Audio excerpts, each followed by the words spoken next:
क्या फ्यूचर को जाना जा सकता है?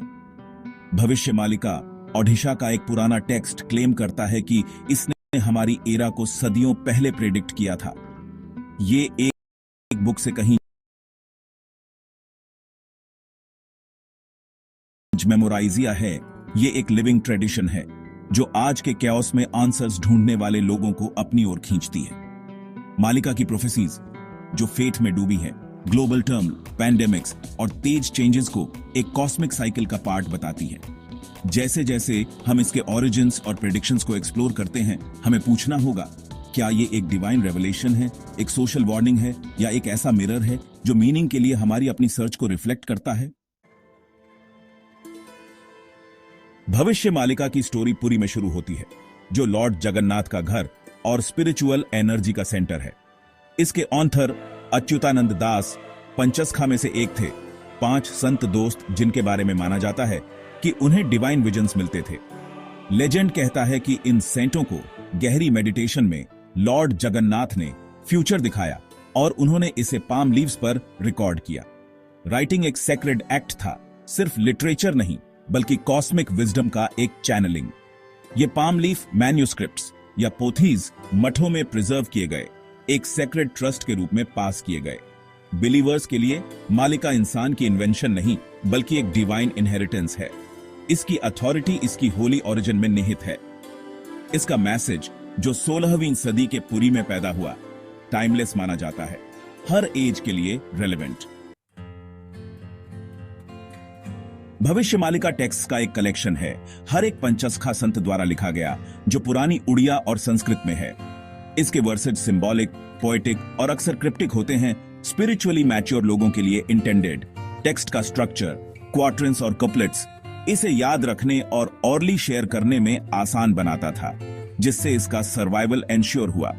16वीं सदी के ओडिशा में पॉलिटिकल अपहीवल के बैकड्रॉप के अगेंस्ट सेट मालिका ने होप और डिवाइन ऑनर्डर की फीलिंग दी। हिस्टोरियंस के लिए ये अपने टाइम की एंजाइटीज और एस्पिरेशंस को रिफ्लेक्ट करता है। बिलीवर्स के लिए ये सभी एजेज के लिए एक गाइड है। सेंटो ने अपने प्रेजेंट को फ्यूचर को अनलॉक करने की कुंजी के रूप में इस्तेमाल किया, काली युग के लिए एक टाइमलेस रोड मैप ऑफर किया। मालिका की प्रोफेसीज काली युग की एक स्पष्ट तस्वीर पेश करती है, नैतिक गिरावट और कैओस का एरा।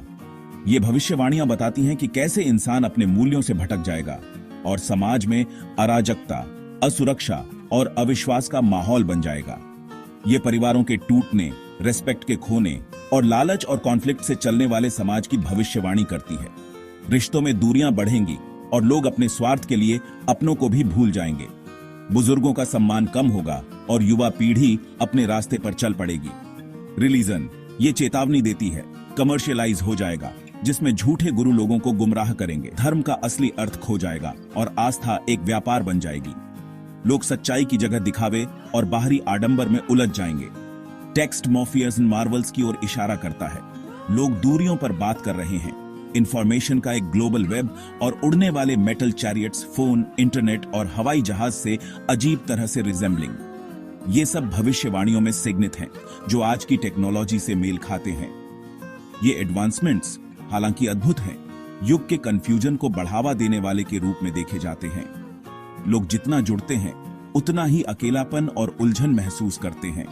तेजी से बदलती दुनिया में इंसान अपनी पहचान और उद्देश्य को लेकर असमंजस में पड़ जाता है। मालिका बाढ़, अर्थक्वेक्स, पैंडेमिक्स और युद्धों की भी भविष्यवाणी करती है, आपदाएं जो एक नए युग से पहले शुद्ध करती हैं। ये घटनाएं सिर्फ प्राकृतिक या सामाजिक संकट नहीं, बल्कि मानवता के लिए चेतावनी और बदलाव का संकेत है। ये घटनाएं रैंडम नहीं है, बल्कि एक कॉस्मिक साइकिल का हिस्सा है, जो अंधेरे के अंत और रिन्यूअल के भोर का संकेत देती है। हर संकट के बाद एक नई शुरुआत होती है और ये चक्र बार बार दोहराता है। प्रोफेसीज वार्निंग और होप दोनों के रूप में काम करती हैं, मानवता को ट्रांसफॉर्मेशन के लिए तैयार रहने का आग्रह करती है। ये हमें याद दिलाती हैं कि हर अंधेरे के बाद उजाला आता है और बदलाव की प्रक्रिया में ही भविष्य की आशा छुपी है। मालिका की प्रोफेसीज की आज की दुनिया से तुलना करना वाकई स्ट्राइकिंग है। सदियों पुराने शब्द आज के हालातों में भी गूंजते हैं। पैंडेमिक्स, टेक्नोलॉजिकल एडिक्शन और सामाजिक सेपरेट सॉल्व, ये सब कुछ ऐसा लगता है जैसे मालिका के वर्सेस में पहले ही लिख दिया गया हो। आज के समाज में बढ़ती डिबेटें, रिश्तों में दूरी और डिजिटल दुनिया में खो जाना इन भविष्यवाणियों की प्रोफाउंडिटी को और भी प्रासंगिक बना देता है। बॉक्स जो बोलता है और वेब जैसी पंक्तियां आज के स्मार्टफोन और इंटरनेट की छवि पेश करती हैं, मानो भविष्य को देख लिया गया हो। सोशल डीके की वॉर्न्स, बढ़ती एंजाइटी, तनाव और समाज में बंटवारे की भावना आज के युवाओं और परिवारों में साफ दिखती है। बिलीवर्स के लिए ये सब कुछ मालिका की भविष्यवाणियों की स्पष्ट पूर्ति जैसा लगता है। वे इसे दिव्य संकेत मानते हैं। वहीं स्केप्टिक्स मानते हैं कि ये वर्सेस इतनी व्यापक और अस्पष्ट हैं कि इन्हें किसी भी युग पर लागू किया जा सकता है। क्रिटिक्स का तर्क है कि ऐसी प्रोफेसीज हमेशा इंटरप्रिटेशन के लिए खुली रहती हैं और अक्सर कंफर्मेशन बायस के कारण लोग उनमें वही देखते हैं जो वे देखना चाहते हैं। फिर भी मालिका की रेलेवेंस आज भी बनी हुई है। ये वर्सेस लोगों को सोचने पर मजबूर करती है और फेथ वर्सेस स्केप्टिसिज्म की बहस को लगातार जिंदा रखती है। ये वर्सेस हमें अपने समय, समाज और खुद के भीतर झांकने के लिए इनवाइट करती है। चाहे हम इन्हें प्रोफेसी माने या टाइमलेस सोशल कमेंट्री, इनका असर आज भी उतना ही गहरा है। फैसिनेशन इसी टेंशन में है, बिलीफ, डाउट और बदलती दुनिया में मीनिंग की तलाश के बीच। शायद यही वजह है कि मालिका की प्रोफेसीज आज भी लोगों को आकर्षित करती है, क्योंकि हम सब किसी न किसी रूप में कैओस में मीनिंग की तलाश में हैं।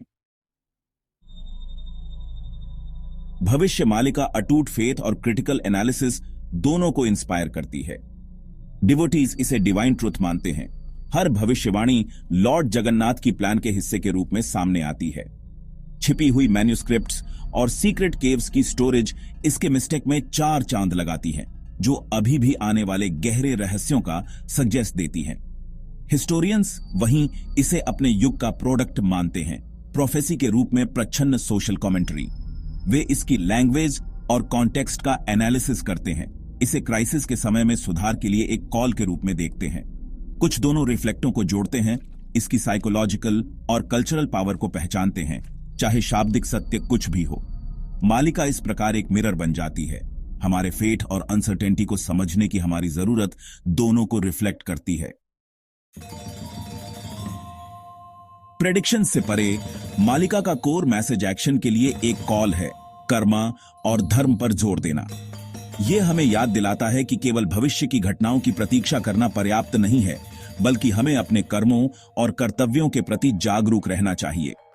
यह सिखाता है कि जबकि फ्यूचर कॉस्मिक साइकिल्स द्वारा शेप्ड हो सकता है, हमारे एक्शंस हमारे एक्सपीरियंस को डिटरमाइन करते हैं। हर विचार, हर निर्णय और हर कर्म हमारे जीवन की दिशा तय करता है। आपदाएं पनिशमेंट्स नहीं है, बल्कि धर्म से भटकने के परिणाम हैं। ये घटनाएं हमें चेतावनी देती हैं कि जब हम अपने सच्चे मार्ग से दूर हो जाते हैं, तो प्रकृति और समाज दोनों में असंतुलन आ जाता है। टेक्स्ट सद्गुणों की ओर लौटने का आग्रह करता है, सत्य, करुणा, विनम्रता और डिवोशन। ये गुण न केवल व्यक्तिगत शांति लाते हैं, बल्कि सामूहिक रूप से समाज को भी मजबूत बनाते हैं। सत्संग, नाम जपा और सेवा जैसी प्रैक्टिसेस सेल्फ प्यूरिफिकेशन और रेजिलियंस के लिए टूल्स हैं। ये अभ्यास हमें अपने भीतर झांकने और अपने जीवन को सकारात्मक रूप से बदलने की शक्ति देते हैं। मालिका की प्रोफेसीज जगाने के लिए हैं, फियर्स आने के लिए नहीं। सेल्फ रिफ्लेक्शन और कॉन्शियस चेंज को बढ़ावा देना। यह हमें अपने भीतर की कमजोरियों को पहचानने और उन्हें दूर करने के लिए प्रेरित करती है। ये वादा करती है कि अंधेरे के बाद सुबह आती है, लेकिन नए युग में प्रवेश दृढ़ धर्म के माध्यम से अर्जित किया जाता है। केवल वे ही आगे बढ़ते हैं जो अपने सिद्धांतों पर अडिग रहते हैं। प्रोफेसीज एक टेस्ट हैं, उन लोगों को अलग करती हैं जो आध्यात्मिक मूल्यों को बनाए रखते हैं और उन लोगों को नहीं। यह अध्याय हमें याद दिलाता है कि सच्ची जागरूकता और कर्म ही हमारे भविष्य को उज्जवल बना सकते हैं। मालिका हमें एक गहरा सवाल छोड़ जाती है, क्या फ्यूचर फिक्स्ड है या हम इसे अपनी चॉइसेस से शेप्ड करते हैं? ये एक पैराडॉक्स प्रस्तुत करती है, इवेंट्स का विवरण देती है, फिर भी फ्री विल और कर्मा पर जोर देती है। प्रोफेसी कैओस में कंफर्ट और ऑनर प्रदान करती है, लेकिन टेक्स्ट की सच्ची शक्ति कॉन्शियस एक्शन को इंस्पायर करने में निहित है। मालिका हमें साल्वेशन का इंतजार न करने का आग्रह करती है, बल्कि अभी धार्मिकता को अपनाने का। इसका मैसेज चेंज बने, इनर पीस अपहोल्डन और हर चॉइस के साथ फ्यूचर को को क्रिएट करें। चाहे शाब्दिक हो या सिंबॉलिक, मालिका एक मिरर है, हमारे डर, आशाओं और ह्यूमन एजेंसी की शक्ति को रिफ्लेक्ट करती है। फाइनल चैप्टर अनरिटन है और स्याही हमारे हाथों में है।